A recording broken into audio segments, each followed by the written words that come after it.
입니다.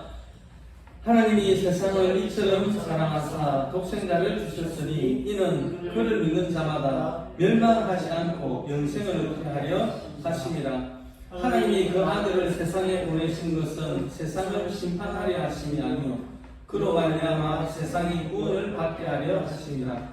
그를 믿는 자는 심판을 받지 아니하는 것이요 믿지 아니하는 자는 하나님의 독생자의 이름을 믿지 아니하므로 벌써 심판을 받은 것입니다. 아멘. 하나님이 세상을 이처럼 사랑하시다라는 제목으로 이 시간 함께 은혜 나누기를 원합니다.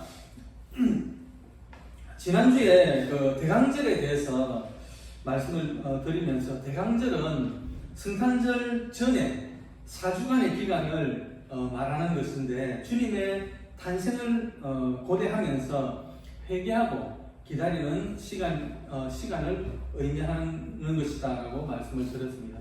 그러면서 사순절하고는 다르다고 말씀을 드렸습니다. 사순절은 고난을 받기 위해서 오시는 예수님을 묵상하는 기간입니다. 그래서 몸과 마음을 정결하게 하고 절제하는 그런 생활을 하는 것입니다. 대강절은 구원자로 오신 예수님을 맞을 준비를 하는 기간이기도 하지만, 또한 동시에 심판주로 오실 주님을 기다리며 준비하는 기간이기도 합니다. 그래서 주님의 오심을 고대하며 회개하며 기다리는 것입니다. 우리 이사야서 7장 14절 말씀 같이 한번 볼까요? 말씀 요 앞에 뜨거든요. 같이 읽겠습니다. 그러므로 주께서 친히 징조를 너에게 주실 것이라. 보라, 처녀가 잉태하여 아들을 낳을 것이요 그의 이름을 임마누엘이라 하리라. 예. 이사야 선지자는 그 주전 740년경에, 그러니까 그때 그 20살의 나이로 하나님 앞에 부르심을 받고 예언자로 활동을 한 사람입니다. 이사야는 그 우시아 왕의 사촌 형제입니다. 그러니까 왕족입니다. 왕족 출신입니다. 하나님은 이 이사야를 통해서 예수님이 이 땅에 태어나실 것을 공포하셨습니다. 그것도 예수님이 태어나시기 700년 전에 이미 말씀을 하셨습니다. 이렇게 이사야스가 장차 장사될 일을 예언을 했다면, 누가복음 그 2장에는 그 예언의 성취를 증명하고 있는 것입니다. 그래서 700년 전에 예언되었던 그 약속대로 예수님이 동정녀 마리아를 통해서 이 땅에 태어나심을 소개하고 있는 것입니다. 그리고 오늘 우리가 읽은 본문 말씀, 요한복음 3장 말씀은 예수님께서 이 세상에 오신 목적을 설명을 하고 있습니다. 이 구절은 교회를 다니시는 분이면 뭐 초신자를 비롯해서 다 한 번쯤 다 들어보셨을 말씀이에요. 이 말씀은 신학적으로도 성경의 핵심이고, 또 복음을 잘 표현해 놓은 말씀이기도 합니다. 그래서 사람들은 이 말씀을 작은 복음이다라고 말을 하기도 합니다. 우리 이사야서 7장 14절 다시 한번 볼까요? 다시 한번 읽어보겠습니다. 그러므로 주께서 친히 징조를 너에게 주실 것이라. 보라, 처녀가 잉태하여 아들을 낳을 것이요 그의 이름을 임마누엘이라 하리라. 예.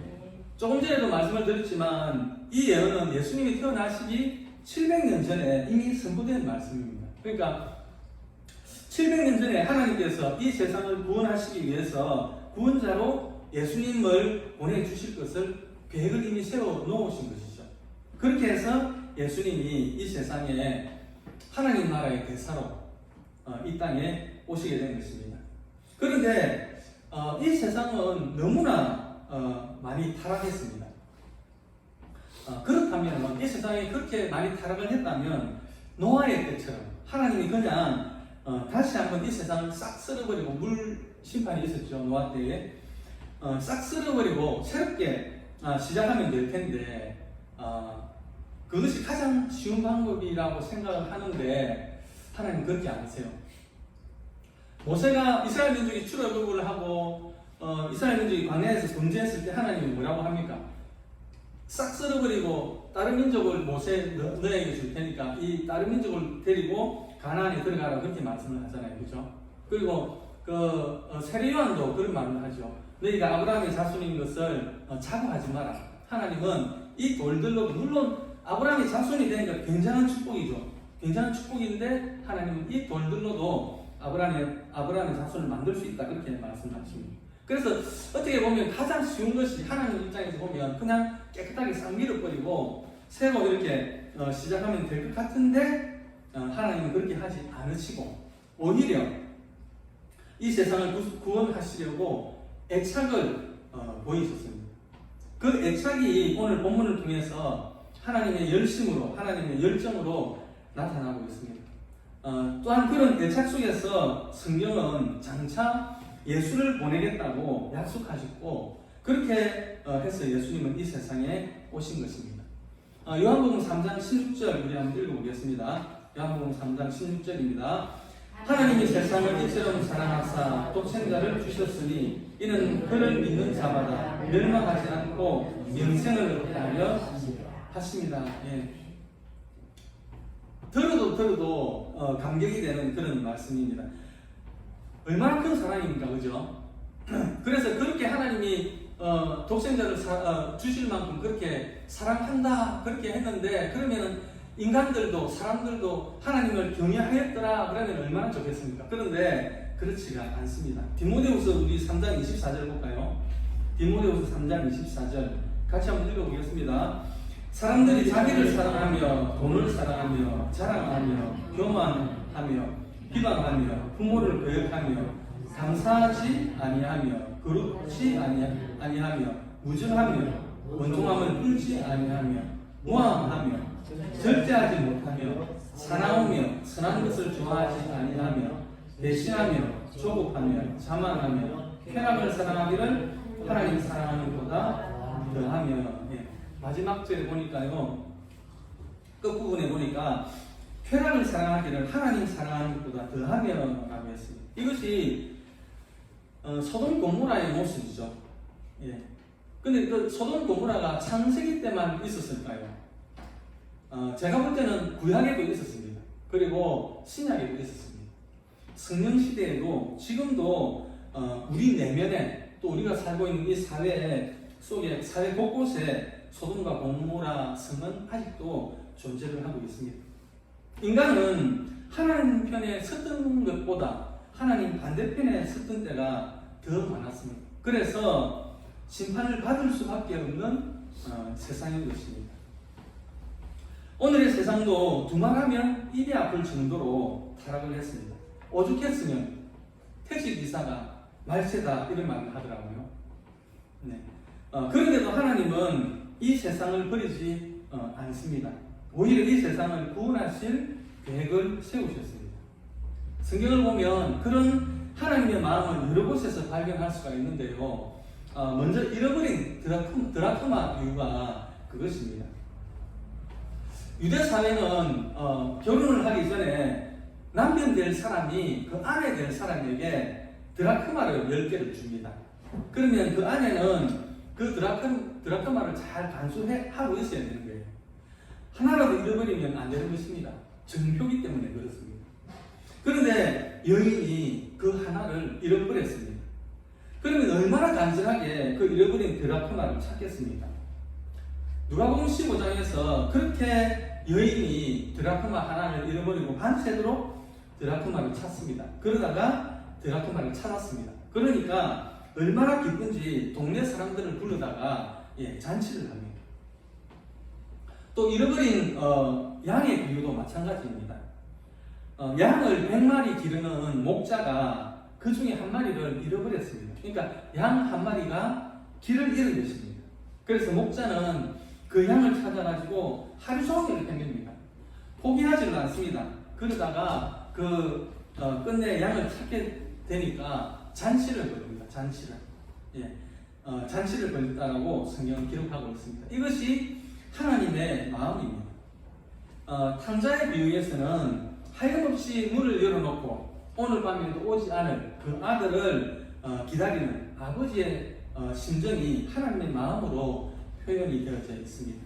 그 마음을 하나님이 세상을 이처럼 사랑하사라는 말씀으로 하나님 자신의 마음을 뜨겁게 표현을 하고 있는 것입니다. 예수님은 그런 하나님의 사랑을 받아가지고 오셨습니다. 그리고 하나님처럼 세상을 그렇게 사랑하셨습니다.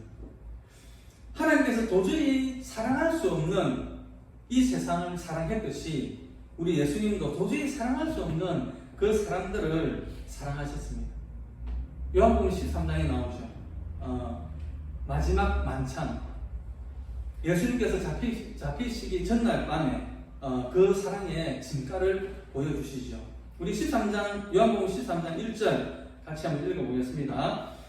6월절 전에 예수께서 자기가 세상을 떠나 아버지께로 돌아가실 때가 이런 줄 아시고 세상에 있는 자기 사람들을 사랑하시되 끝까지 사랑하십니다.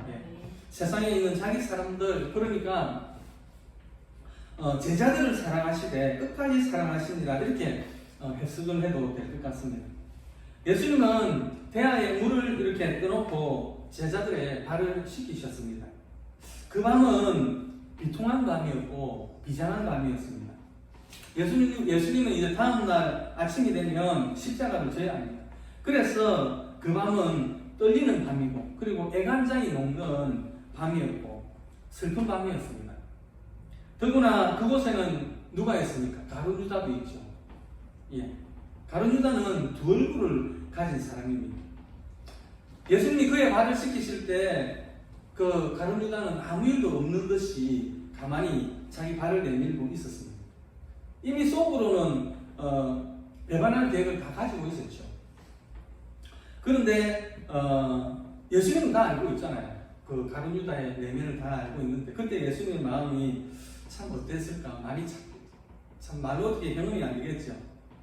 인간적인 생각으로는 그 발을 씻긴다는 것은 상상조차 할 수 없습니다. 그런데 예수님은 태연하게 그 발을 씻기고 계십니다. 여기서 예수님의 사랑을 발견할 수가 있습니다. 그 사랑은 사랑할 수 없는 상황에서도 사랑할 수 없는 사람을 사랑하는 사랑입니다. 그 사랑이 하나님으로부터 받아온 사랑입니다.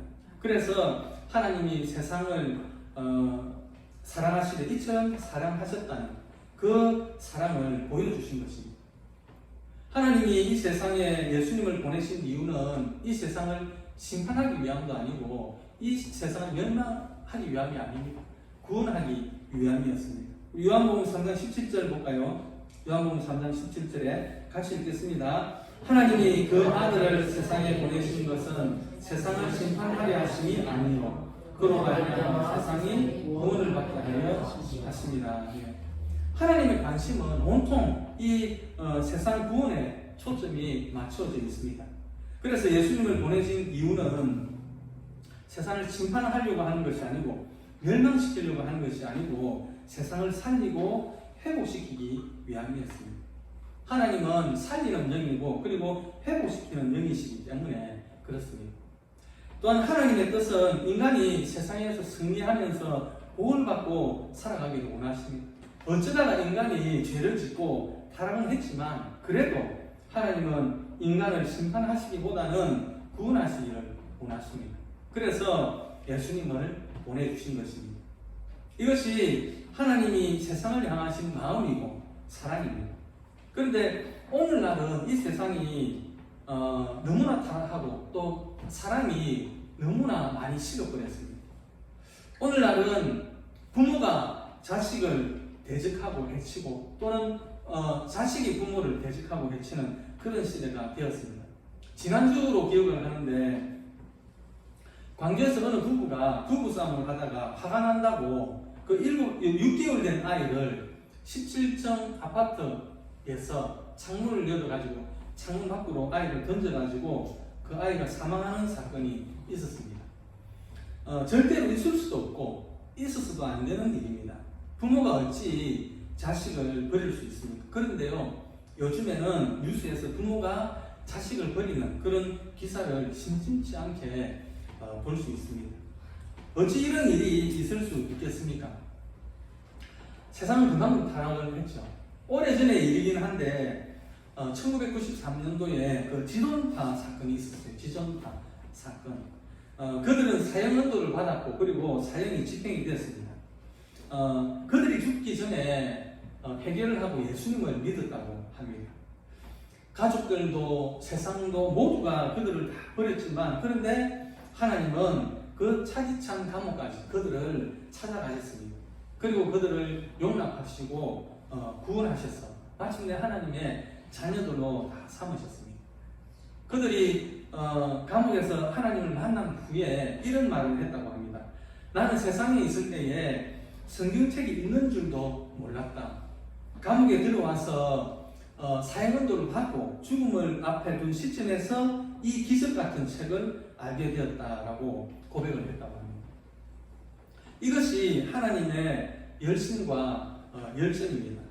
마치 길 잃은 한 마리의 양을 찾아서 온종일 헤매이는 그 목자의 모습처럼 말입니다. 그 하나님은 사형수들조차도 포기하지 않으셨습니다. 다른 사람들은 세상은 다 그들을 버렸지만 하나님께서는 그들을 버리지 않으셨습니다. 하나님은 그들을 부르시기 위해서 이 세상에 예수님을 보내셨고 또 예수님은 그 하나님의 뜻을 따르기 위해서 십자가에서 죽으신 것입니다. 이것이 세상을 향한 하나님의 열심입니다. 그런데요, 우리들은 십자가를 너무 쉽게 이렇게 생각하고 말하는 것 같습니다. 당시 십자가는 입에 담기조차 흉물스러운 입에 담기조차 실은 흉물스러운 형틀이었습니다. 사형 방법에는 여러 가지가 있죠. 우리나라 같은 경우에는 사약을 내리는 경우도 있었고, 그죠? 교수형에 처하는 방법도 있고, 단두대에서 처형하는 방법도 있고, 성경에 나오는 그 말이지만 그 목에 무거운 것을 매달아가지고 바다에 던지는 그런 방법도 있습니다. 그런데 이보다 더 흉악한 범민들을 처벌하는 그 방법이 바로 십자가형이었습니다. 그래서 당시 사람들은 십자가형이 너무 흉측해서 입에 담기도 꺼리했다라는 것입니다. 십자가형의 특징은 발이 땅에 닿지 않게 해서 매달아서 사람을 죽이는 것입니다. 왜냐하면 당시 사람들은 땅을 신성시했기 때문에 그렇습니다. 가나안 사람들은 땅이 생명을 준다고 믿었습니다. 고대 사회의 일반적인 생각이죠. 그래서 십자가를 높게 설치해가지고 발이 신성한 땅에 닿지 못하게 했습니다. 그리고 죽은 후에는 땅에 묻힐 자격도 없다. 그렇게 해가지고 십자가에 그냥 매달아 놓은 거예요. 새들이 와서 먹게끔 그렇게 내버려 두었다고 합니다. 이것이 십자가 형틀입니다. 그런데 하나님이 세상을 구원하시려고 이 십자가 형틀 위에 예수님을 제물로 삼으신 것입니다. 사무엘 루델포드라는 사람은 이런 말을 했습니다. 소의 몸집이 무거우나 그것 때문에 일을 하고 새의 날개가 무거우나 그것 때문에 날고 십자가 형틀이 무거우나 그것 때문에 천국에 간다라고 했습니다. 하나님은 이 세상을 구원하시기 위해서 예수님을 세상에 보내셨습니다. 오늘 우리는 그런 하나님의 사랑을 알아야 합니다. 하나님은 그렇게 예수님을 세상에 보내시고 한 가지 조건을 주셨습니다. 그것이 바로 예수님을 믿으라는 것입니다. 그래서 성경은 그를 믿는 자마다 멸망치 않고 영생을 얻게 하리라 하십니다 라고 말씀을 하고 있습니다. 그 말씀 안에는 예수를 믿기만 하면 구원을 받는다는 하나님의 확고한 의지가 담겨져 있습니다. 사람들이 구원받는 길은 아주 쉽고 간단합니다. 십자가의 예수를 보고 믿기만 하면 되는 것입니다. 이것이 단 하나뿐인 구원의 길이고 또 방법입니다. 그런데요, 또 이것이 문제입니다. 구원 얻는 방법이 너무 쉽다는 것이 문제입니다. 조금 더 복잡했다면 많은 사람들이 따랐을 텐데 너무 쉬우니까 아닌 것처럼 생각을 한다는 것이죠. 구약시대에 이스라엘 민족이 출애굽을 하고 범죄했을 때 하나님이 불뱀을 보내가지고 이스라엘 사람들을 다 물게 합니다. 그때 모세가 장대에다가 놋뱀을 만들어가지고 달죠. 그리고 누구든지 보기만 하면 놋뱀을 보기만 하면 낫는다 그렇게 이야기를 했어요. 얼마나 쉬운 방법입니까? 뱀만 보면 낫는데. 그런데 그 쉬운 방법을 사람들은 다 거부합니다. 그 쉬운 제안을 다 거부를 합니다. 뱀에 물렸으면 약을 발라야지 무슨 노뱀을 쳐다본다고 맞겠느냐, 그렇게 해서 고집을 부리면서 거부를 했습니다. 이것이 인간의 교만입니다. 너무 쉬우니까 거부한 것입니다. 그래서 중세시대 때 면죄부가 잘 팔린 것입니다. 면죄부를 만약에 공짜로 나눠준다고 했으면 아마 아무도 안 받아갔을 것입니다. 비싸게 파니까 값어치가 있을 것이다 생각을 하고 많이들 사는 것이죠. 오늘도 구원 얻는 방법이 힘들고 수고하고 투자하는 것이라면 많은 사람들이 기꺼이 동참했을 것입니다. 그런데 너무 쉬우니까 그것을 부정하고 안 믿는 것입니다. 그런데도 하나님은 한결같이 말씀하십니다. 누구든지 예수를 믿으면 멸망하지 않고 구원을 얻으리라. 하나님은 우리에게 값을 요구하지 않습니다. 대가를 요구하지 않습니다. 그냥 무상으로 주시는 은혜입니다. 그래서 이것을 전적인 은총이다, 값 없는 은혜다라고 말을 합니다. 예수님의 탄생을 기다리는 대강절 기간에 세상을 사랑하시는 하나님의 열심과 열정이 여러분들의 마음을 붉게 물들여 주시기를 간절히 기원합니다. 아멘.